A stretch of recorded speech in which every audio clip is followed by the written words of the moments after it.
तो चलो बेटा, आज का जो टॉपिक है हमारा उसका नाम है एंडोप्लाज्मिक रेटिकुलम। और हम लोग सेल ऑर्गेनल वाला टॉपिक पढ़ रहे हैं, सेल ऑर्गेनल्स। और सेल ऑर्गेनल्स में हम लोग ने बेटा पढ़ चुके हैं प्लाज्मा मेम्ब्रेन, और हम लोग पढ़ चुके हैं लास्ट वीडियोस में न्यूक्लियस। क्या पढ़ चुके हैं? न्यूक्लियस, प्लाज्मा मेम्ब्रेन, और हम थोड़ा सा सेल की हिस्ट्री भी पढ़ चुके हैं लास्ट चैप्टर में। ओके, तो ये सब चीज़ें हम लोग पढ़ चुके हैं। तो आज बेटा बारी है हमारी एंडोप्लाज्मिक रेटिकुलम पढ़ने की। और ये क्या होता है, देखो यहाँ पे आपको दिख रहा होगा कि एक न्यूक्लियस है। ये दिख रहा होगा आपको, न्यूक्लियस है, ये पूरा न्यूक्लियस। और न्यूक्लियस के बाहर जो है ना, ये एरिया जो है ना, इसको बोलते हैं एंडोप्लाज्मिक रेटिकुलम। क्या बोलते हैं बेटा? Endoplasmic reticulum. एंडोप्लाज्मिक रेटिकुलम बोलते हैं। ठीक है। अब ये एंडोप्लाज्मिक रेटिकुलम होता क्या है, कहाँ पे होता है बेटा? ये जो सेल है, सेल के साइटोप्लाज्म में होगा। साइटोप्लाज्म में होगा, सेल के साइटोप्लाज्म में। ईआर शॉर्ट में बोल देते हैं, ईआर, एंडोप्लाज्मिक रेटिकुलम।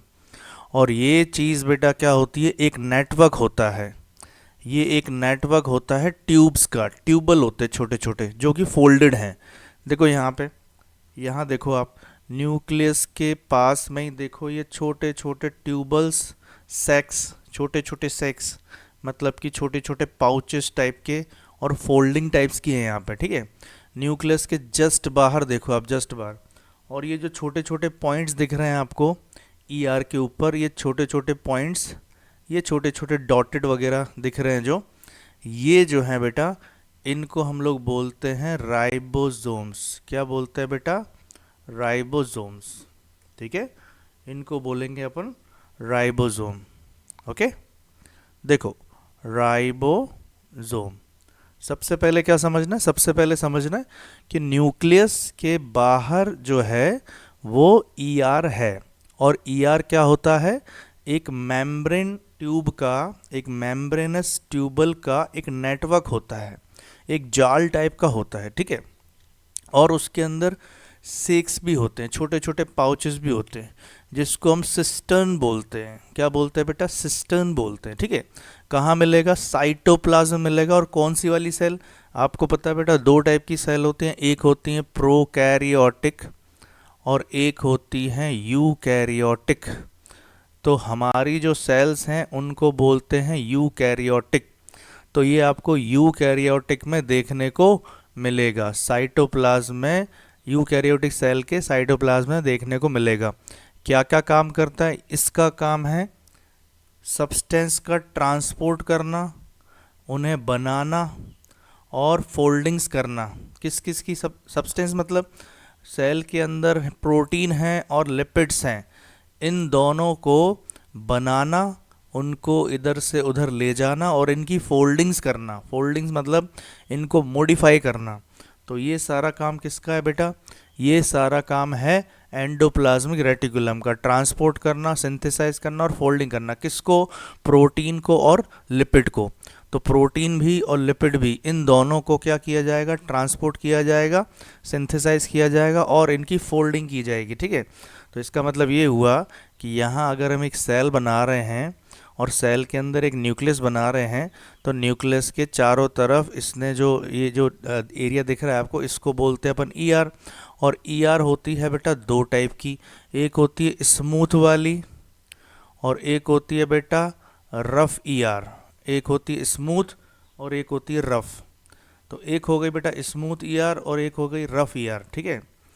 तो देखो बेटा, और काम क्या है ईआर का? ईआर का काम है, तीन काम है ईआर के: ट्रांसपोर्ट करना, सिंथेसाइज करना और फोल्डिंग करना। किसकी? प्रोटीन की और लिपिड्स की। लिपिड्स और प्रोटीन की ट्रांसपोर्टेशन, सिंथेसाइज और फोल्डिंग्स करना, ये इसका काम है। ठीक है। हाँ, तो टाइप कितने हैं बेटा? टाइप है एंडोप्लाज्मिक रेटिकुलम के दो टाइप हैं, मेनली ईआर के दो टाइप हैं। एक है रफ एंडोप्लाज्मिक रेटिकुलम और एक है स्मूथ। एक एक करके डिस्कस करेंगे। रफ का काम क्या है और स्मूथ का काम क्या है। रफ इसलिए बोल रहे हैं कि बेटा राइबोसोम, आपको पता है ना, लास्ट वीडियो में हम लोगों ने बात की थी कि राइबोसोम बनते हैं कहाँ पर, न्यूक्लियस के अंदर, inside the nucleus, inside the nucleus, nucleus के अंदर बनते हैं बेटा राइबोसोम्स। तो जब राइबोसोम न्यूक्लियस के अंदर बनते हैं, न्यूक्लियोलस एक एरिया है उसके अंदर बनते हैं, तो राइबोसोम जो है वो प्रोटीन बनाते हैं, तो इनको न्यूक्लियस के बाहर आना होता है। तो जब ये न्यूक्लियस के बाहर आएंगे, तो आपको अच्छे से पता है कि न्यूक्लियस के बाहर जो है, अभी अभी बताया था कि ईआर होता है, ईआर, तो ये इधर आके ना ईआर के ऊपर अटैच हो जाएंगे, चिपक जाएंगे ये। तो इसीलिए राइबोसोम अटैच है, इसीलिए ये ना थोड़ा सा रफ एरिया लग रहा है ये, तो इसलिए इसका नाम हो गया रफ एंडोप्लाज्मिक रेटिकुलम, रफ। ठीक है। और ये क्या काम करेगी, ये काम करेगी बेटा प्रोटीन को सिंथेसाइज करेगी, प्रोटीन सिंथेसाइज होगा, यहाँ पे प्रोटीन बनेगा, जो कि राइबोसोम तो हेल्प करते हैं प्रोटीन बनाने में। तो उसके बाद अगर प्रोटीन जो है ना बाहर निकल, मतलब राइबोसोम बाहर निकल के आ रहा है, तो ईआर पे चिपक गए।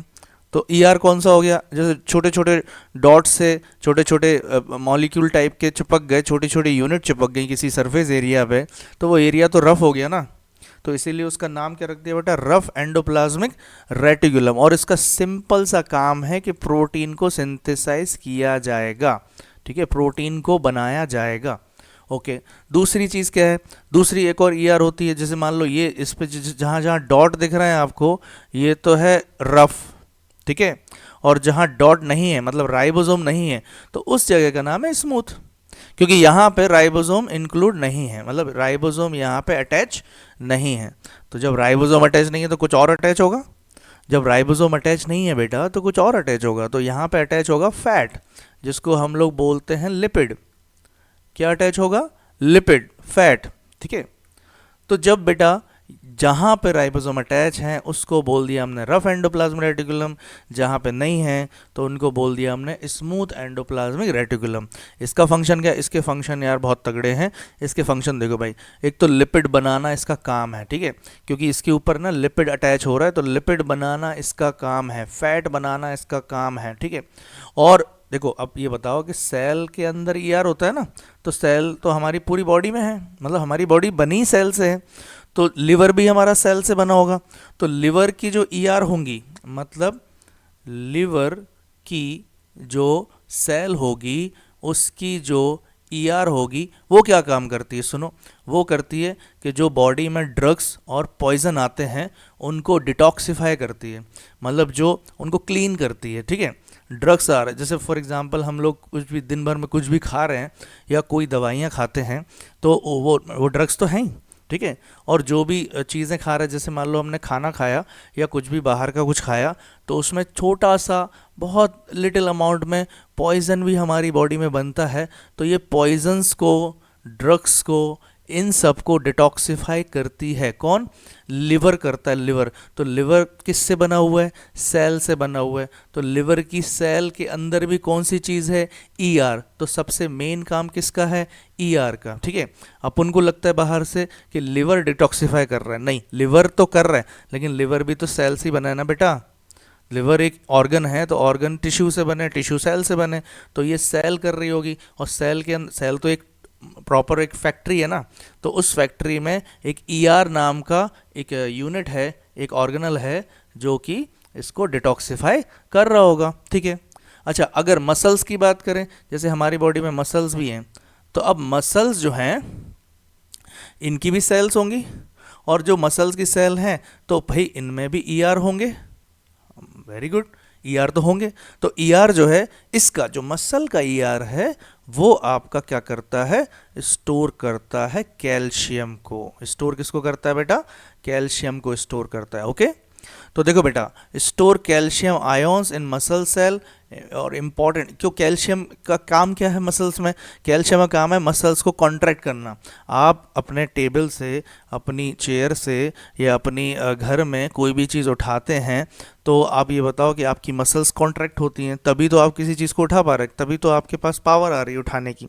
तो मसल्स कॉन्ट्रैक्ट होती हैं, मसल्स कॉन्ट्रैक्शन के लिए ज़रूरी है मसल्स में कैल्शियम के आयोन्स का होना, कैल्शियम का होना। ठीक है। और ये कैल्शियम स्टोर किया जाएगा, किस में स्टोर किया जाएगा? मसल्स की सेल में। लेकिन आपको पता है कि मसल्स बनी हैं सेल से, और सेल के अंदर है ईआर। तो मसल की सेल के ईआर का काम है कैल्शियम को स्टोर करना, कैल्शियम को स्टोर करना। और लिवर की सेल के ईआर का काम है डिटॉक्सिफाई करना ड्रग्स को और पॉइजन को। इसी तरह से अलग अलग सेल्स के ईआर के अलग अलग काम होंगे।